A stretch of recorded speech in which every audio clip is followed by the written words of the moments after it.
गृहिणी, बटाटा चिप्स कसे करावेत हे पाहूत. त्यासाठी मोठाले बटाटे, तेल, मीठ, तिखट आणि चाट मसाला घ्या. बटाटे स्वच्छ धुवून त्यांची साल काढून घ्या.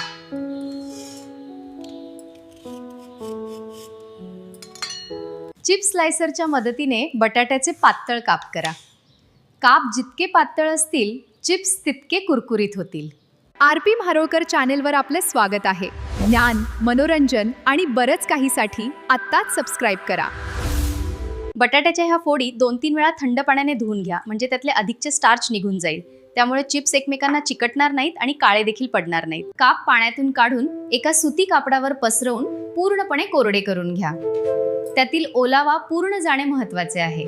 कढईत तेल मध्यम आचेवर तापल्यावर त्यात थोडे थोडे काप टाकून सोनेरी आणि कुरकुरीत होईपर्यंत तळा. आता आपण हे चिप्स घेऊया आणि ते चिप्स घेताना त्यातील पूर्ण तेल निथळून घ्यायचं आहे. त्यानंतर आपल्या आवडीप्रमाणे कोणताही मसाला टाका. हवाबंद डब्यात ठेवले तर वर्षभर चांगले राहतात. लागतील तेव्हा खाऊ शकता. अशा प्रकारे नवनवीन खाद्यपदार्थ कृती जाणून घेण्यासाठी चॅनलला सबस्क्राईब करा आणि शेअर करा.